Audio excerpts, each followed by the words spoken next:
Selain nasi dan lauk pauk sebagai sumber protein dan karbohidrat, kita juga wajib mengkonsumsi segala jenis makanan sebagai sumber nutrisi dan juga vitamin. Biasanya kita bisa memperolehnya melalui buah-buahan ataupun sayur-sayuran. Makanya tak heran banyak sekali ahli gizi maupun dokter yang menyarankan kita untuk mengkonsumsi buah dan sayur agar supaya kita bisa mendapatkan nutrisi yang seimbang. Tapi dengan catatan buah dan sayur yang kita makan itu harus dalam keadaan bersih. Kebayangkan kalau kita makan buah dan sayuran terus masih ada makhluk kecil itu, si ulat. Aduh, saya punya temen yang sampai detik ini tuh nggak mau lagi makan buah dan sayuran. Kenapa? Di pikirannya dia tuh kebayang dia makan buah dan sayuran itu yang ada ulatnya, dan ulat itu masuk ke dalam lambungnya, terus kemudian dia berkembang biak di dalam lambungnya. Kalau Anda kemudian bertanya, terus Mbak Ogi, kira-kira aman nggak sih kalau makan buah dan sayuran ternyata kita ikut kemakan juga sama ulatnya? Saya nggak bisa jawab, tapi coba kita tanya ahlinya ya. Tubuh itu sudah punya sistem pertahanan sebenarnya terhadap benda asing yang akan masuk ke dalam tubuh kita, termasuk hewan-hewan kecil gitu. Jadi pertama kali hewan kecil masuk pasti akan melewati lambung, dan lambung mengeluarkan asam lambung. Asam lambung inilah yang akan kemudian mematikan binatang-binatang kecil yang masuk ke dalam tubuh kita. Kalau misalnya ada yang tidak mati oleh asam lambung gitu, itu akan berlanjut ke usus besar kita dan usus halus ya. Nah, di usus besar kita itu banyak terdapat mikroorganisme yang kita sebut dengan probiotik, akan menghasilkan asam laktat dan asetat yang menurunkan pH serendah-rendahnya. Nah, pH asam ini membuat juga binatang-binatang kecil, virus, bakteri, patogen itu akan mati gitu.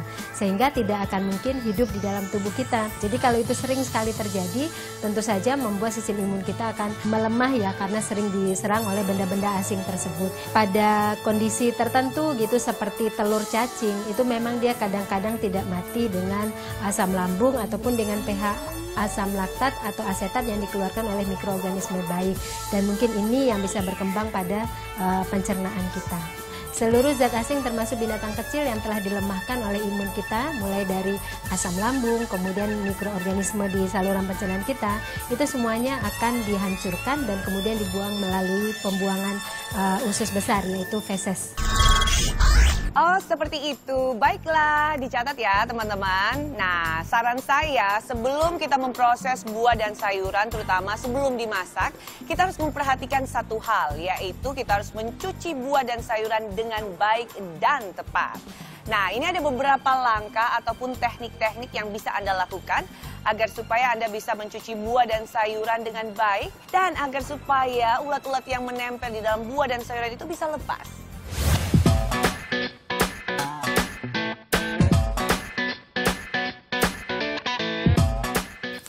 Kali ini saya akan memberikan tips bagaimana cara membersihkan sayuran yang baik tanpa mengurangi dari nutrisi dan tanpa merusak dari sayuran itu sendiri.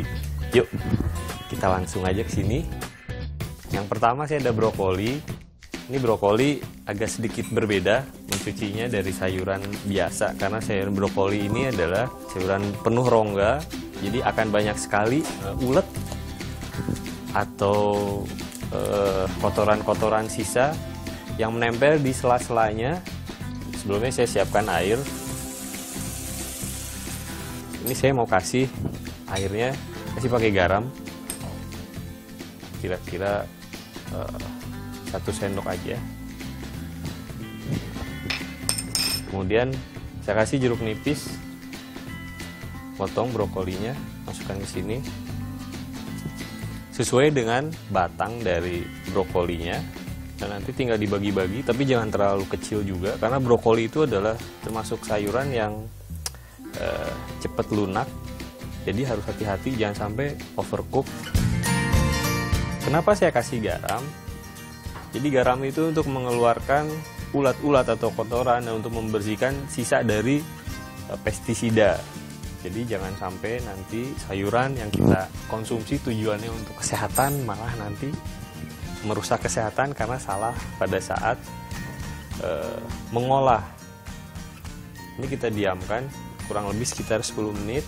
Setelah itu kita angkat, kemudian kita tiriskan. Tunggu sebentar sampai airnya turun semua. Setelah itu baru boleh dimasak. Nah, ini daun selada juga harus hati-hati, karena daun selada itu rentan sekali rusak. Ketika Anda mencuci sayuran daun selada, jangan sampai terlalu kasar atau jangan sampai terlalu lama juga dicucinya. Jadi ini dicuci di air yang mengalir. Daunnya satu persatu kita lepas, karena biasanya di sini masih kesimpan sisa-sisa kotoran, sisa tanah, sisa pestisida. Nggak usah terlalu lama, karena kalau terlalu lama nanti sayurannya berubah warna. Kalau berubah warna artinya ada kandungan nutrisi yang kebawa pada saat membersihkan sayurannya. Dan sebetulnya nggak usah terlalu takut dengan ulat yang ada di dalam sayuran atau yang ada di dalam buah-buahan. Karena apa? Karena kalau misalnya ulat udah nggak ada, bersih sama sekali nggak ada ulat, itu artinya pestisidanya sangat-sangat kuat sekali. Pada saat kita konsumsi, residunya masuk ke dalam tubuh kita. Dan mencuci sayuran, sebetulnya itu jangan dipotong-potong dulu, biarkan utuh, lalu kita cuci. Karena kalau dipotong-potong, nanti akan ada rongga yang kebuka. Nah, rongga yang kebuka itulah yang menyebabkan kandungan nutrisi atau vitamin dari sayuran tersebut berkurang. Nah, ini kira-kira seperti ini. Kita tiriskan dulu, nanti setelah itu baru boleh kita konsumsi. Sekarang ada kangkung, ini salah satu sayuran favorit saya.